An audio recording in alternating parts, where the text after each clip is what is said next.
മറയൂരും കാന്തല്ലൂരുമൊക്കെ നമ്മെ സംബന്ധിച്ചിടത്തോളം നല്ല ടൂറിസ്റ്റ് പ്ലേസുകളാണ്. അല്ലെങ്കിൽ ആപ്പിൾ വിളയുന്ന ഭൂമി, നല്ല ഫ്രൂട്ട്സ് ഉണ്ടാകുന്ന സ്ഥലങ്ങൾ, ശീതകാല പച്ചക്കറികളുടെ സ്ഥലം, ഒരുപാട് നല്ല ഭൂപ്രകൃതിയുള്ള സ്ഥലം, കാണാൻ ഒരുപാട് ഭംഗിയുള്ള സ്ഥലം, ഇതൊക്കെയാണ് മറയൂരും കാന്തല്ലൂരും. എന്നാൽ അതിൻ്റെ ഉൾഗ്രാമങ്ങളിലേക്ക് കയറിയാൽ നമ്മുടെ പ്രിയദർശൻ സിനിമകളിലെ തേന്മാവിൻ കൊമ്പത്ത് പോലെ, കിലുക്കം പോലെ വളരെ ഭംഗിയിൽ വരച്ചിട്ടിരിക്കുന്ന ചില ഗ്രാമങ്ങൾ കാണാം. ആ ഗ്രാമങ്ങളുടെ വേദനകൾ അറിയുമ്പോൾ, അവിടുത്തെ കർഷകരുടെ നൊമ്പരങ്ങൾ അറിയുമ്പോൾ നമ്മൾ ഓർക്കും കൃഷി ഒരു നഷ്ടകരമായ കാര്യമാണ്. ഗൃഹനാഥപുരം എന്നൊരു ഗ്രാമമുണ്ട് കാന്തല്ലൂരിൽ. അതിമനോഹരമായൊരു ഗ്രാമമാണ്.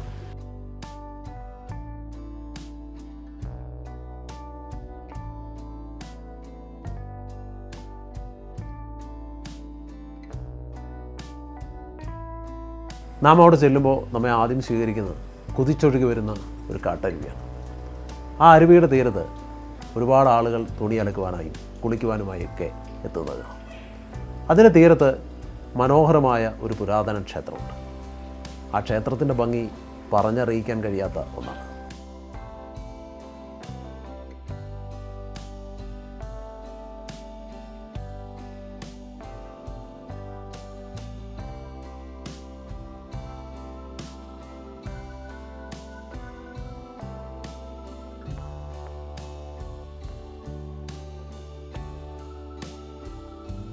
ആ ഗ്രാമത്തിലേക്ക് നടന്നു വരുന്ന നടപ്പാതകളൊക്കെ ചെളിയും ചേറും മണ്ണുമൊക്കെ നിറഞ്ഞ പാതകളാണ്.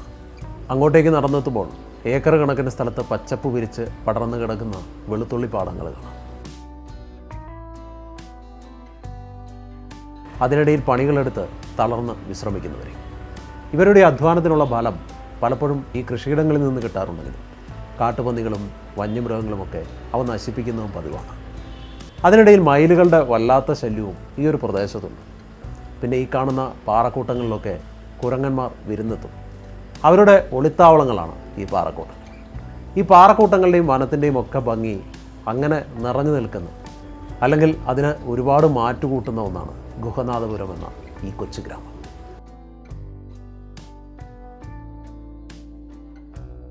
കാന്തല്ലൂരിലൂടെയും മറയൂരിലൂടെയും ഒക്കെ നടക്കുമ്പോൾ നമ്മുടെ ഇടയിലേക്ക് ഒഴുകി വരുന്ന ചില കഥകളുണ്ട്. ശരിക്കും പറഞ്ഞാൽ ആദിമ മനുഷ്യൻ്റെ കുടിയേറ്റവും അവൻ്റെ ജീവിതവും കൃഷിയുമൊക്കെ ബന്ധപ്പെട്ട് ഒരുപാട് ചരിത്രങ്ങൾ ഉറങ്ങുന്ന മണ്ണാണ് ഇവിടം.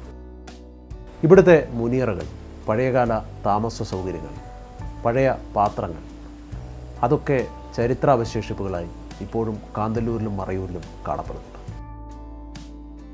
ആ കാന്തല്ലൂരിൻ്റെ ഭംഗി ഭാഷ അതിർവരമ്പുകൾ വയ്ക്കുന്നതിന് മുൻപേ തമിഴ്നാടിൻ്റെ പ്രവിശ്യയായിരുന്നു കാന്തല്ലൂരും മറയൂരുമൊക്കെ. അതുകൊണ്ട് തന്നെ തമിഴ് ആദിവാസി സമൂഹം ഇവിടുത്തെ കാടുകളിൽ ഇടം പിടിച്ചു. അക്കാലത്തും ഇപ്പോഴുമൊക്കെ ആദിവാസി സമൂഹത്തിൻ്റെ ഒരു പ്രധാന വരുമാന മാർഗം, അല്ലെങ്കിൽ അവരുടെ ജീവൻ നിലനിർത്തി പോരുന്നത് സുഗന്ധദ്രവ്യത്തിൽപ്പെട്ട ഈ പുല്ലിനങ്ങളാണ്.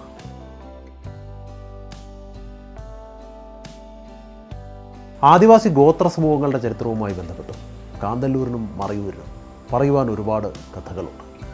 കാരണം ഇവിടുത്തെ ആദിമ കുടിയേറ്റം ഈ ഒരു പ്രദേശങ്ങളിലാണ് ആദ്യം നടന്നത്. പിന്നീട് സംസ്ഥാനങ്ങളുടെ വിഭജന ഘട്ടത്തിൽ ഇവിടമൊക്കെ കേരളത്തിൻ്റെ ഭാഗമായി. അങ്ങനെ ഇവിടെ ഉണ്ടായിരുന്ന നല്ലൊരു വിഭാഗം തമിഴ് ജനത മറ്റ് പലയിടങ്ങളിലേക്കും കുടിയേറി. അങ്ങനെ ഇവിടെ കുടിയേറി വന്നവരാണ് പുതിയ തലമുറയുള്ള കർഷകർ. വനത്തിൻ്റെ ഭാഗമായ പ്രദേശമെന്ന നിലയിൽ ഇപ്പോഴും ഉൾവനങ്ങളിൽ കാണപ്പെടുന്ന പല അപൂർവ സസ്യങ്ങളും മറയൂരിലും കാന്തല്ലൂരിലും പരിപാലിക്കപ്പെടുന്നുണ്ട്. ഉരുളക്കിഴങ്ങും ക്യാബേജും ക്യാരറ്റും ബീട്രൂട്ടും അടങ്ങുന്ന പച്ചക്കറികളൊക്കെ ഇപ്പോഴും ഈ മണ്ണിൽ നന്നായി വിളയുന്നുണ്ട്. അതിനൊപ്പം തന്നെ നമുക്ക് പരിചിതമല്ലാത്ത പല പഴവർഗ്ഗച്ചെടികൾ. അത്തരത്തിലൊരു തോട്ടവും ഒരു കർഷകനെയും നമ്മൾ പരിചയപ്പെടാൻ പോകും. നമ്മൾ കേരളത്തിലാണ്.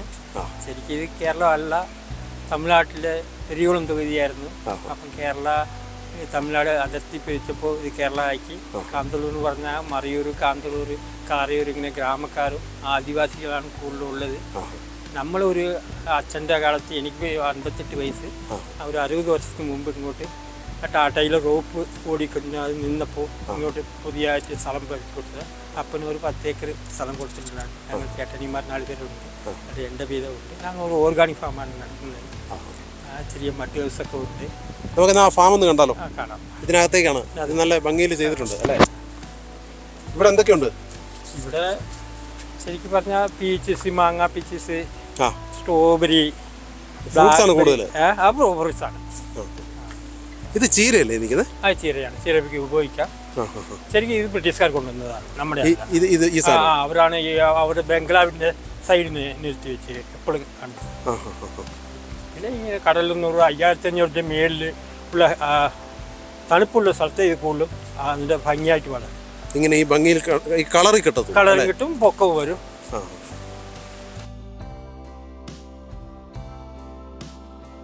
ഇവിടം കാണുമ്പോൾ, ഇതിലെ നടക്കുമ്പോൾ ഇദ്ദേഹം ഒരു ചെറിയ കർഷകനാണ്. ഇദ്ദേഹത്തിൻ്റെ അധ്വാനം ചെറുതാണെന്നും നമുക്ക് ആദ്യമേ തോന്നും.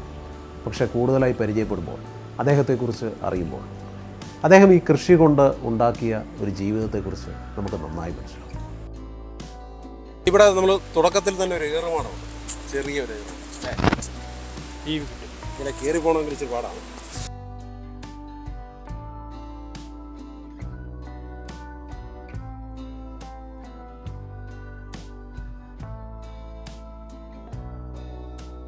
നാണ്യവിളകൾ അത്ര കണ്ട് വിളയാത്ത കൃഷിഭൂമിയിൽ, അല്ലെങ്കിൽ അത്ര കണ്ട് പരീക്ഷണങ്ങൾ നടക്കാത്ത കൃഷിഭൂമിയിൽ ആദ്യകാല വിള ഈ സുഗന്ധപ്പുല്ലായിരുന്നു. അത് വാറ്റി പുൽത്തൈലമാക്കി വിറ്റാണ് ഈ കർഷകൻ്റെയും തുടക്കം.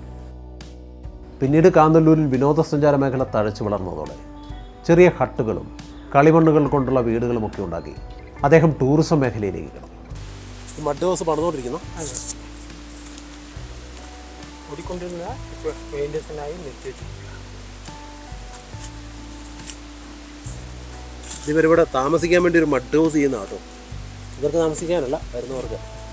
കുറച്ച് കലാവിരുതൊക്കെ ഉണ്ടല്ലോ. ഇതാ ചെയ്തേക്കണം, സ്വന്തം വീടാണോ? അടിപൊളിയാണല്ലോ. ഇത് മൊത്തം കളിമണ്ണോ? ഇത് എവിടെ നിന്ന് ഈ മണ്ണ് നമ്മുടെ പറമ്പിൽ തന്നെ മണ്ണ് വെച്ച് തന്നെ ഉണ്ടാക്കിയേക്കണം, റൂഫും എല്ലാം. കൊള്ളാലോ. നമുക്ക് നകത്ത് കയറിയാലോ? കളിമണ്ണ് കൊണ്ടുണ്ടാക്കിയ ഒരു മനോഹരമായ വീടാണിത്.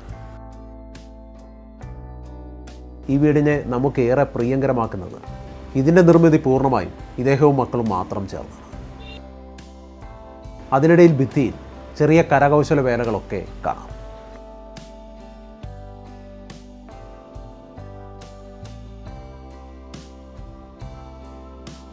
ഇവിടെ നിന്ന് നേരെ കടന്നു ചെല്ലുന്നത് പഴവർഗ്ഗ ചെടികൾ പരിപാലിക്കുന്ന ചെറിയൊരു തോട്ടത്തിലേക്കാണ്. അവിടെ നമുക്ക് പരിചിതമല്ലാത്ത പല പഴച്ചെടികളെയും കാണാൻ കഴിയും. പീച്ചീസ് എന്ന് പറഞ്ഞ ഒരു ഫ്രൂട്ട്സാണ്. നല്ല ടേസ്റ്റ് ചെയ്ത്. ഇത് മറ്റേ ബഡ് വെക്കണമെങ്കിൽ മാങ്ങാ പീച്ചസ് വെക്കുന്നത് ഇതിൻ്റെ തൈയിലാണ്. ഇതിപ്പോൾ പഴമാണോ? ഇതെങ്ങനെ തിന്നുന്നത്? ഒന്ന് കാണിച്ചു.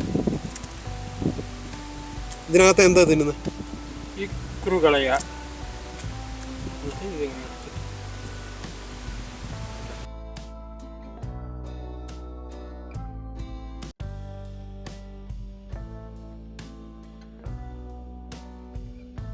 പിന്നെ ഇവിടുത്തെ മറ്റൊരു പ്രധാന കൃഷി ഡാലിയയും ചെണ്ടുമല്ലിയും ജമന്തിയും ഒക്കെ അടങ്ങിയ പൂക്കളുടെ ഉദ്യാനമാണ്.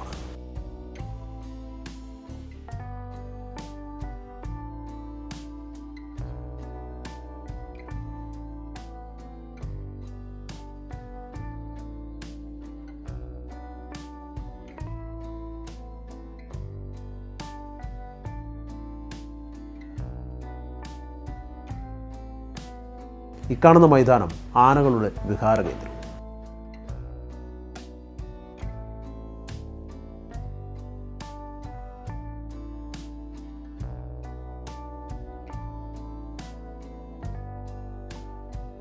ലക്ഷ്യമുണ്ടെങ്കിൽ മാർഗമുണ്ട്. അതാണ് കാന്തല്ലൂരിലെ കർഷകൻ നമ്മെ പഠിപ്പിക്കുന്ന വലിയൊരു ഗുണമാണ്. ശരിക്കും പറഞ്ഞാൽ ചെറിയൊരു കർഷകനാണ്. പരിമിതമായ സൗകര്യങ്ങളിൽ നിന്നാണ് അദ്ദേഹം കൃഷി ചെയ്യുന്നത്. അവിടെ നിന്ന് നല്ലൊരു വരുമാനമുണ്ടാക്കി സ്വന്തം കുടുംബത്തെ നല്ല അന്തസ്സായി അദ്ദേഹം പോറ്റും. ഇത്തരത്തിൽ നിരവധി കർഷകർ കാന്തല്ലൂരിൻ്റെ പല ഗ്രാമങ്ങളിലുമുണ്ട്. പരിമിതമായ സൗകര്യങ്ങളിൽ വന്യമൃഗങ്ങളോട് പൊരുതി അവരുടെ നന്നായി കൃഷി ചെയ്യും. എന്തായാലും വീണ്ടും നല്ലൊരു കർഷകനുമായി ഇതുപോലെ നല്ല കാഴ്ചകളുമായി കാണുന്നവരെ ഇസ്മി ജോബിങ്ങമാണി സൈനിങ് ഓഫ് ഫ്രം മകരക്കൊയ്ത്ത്.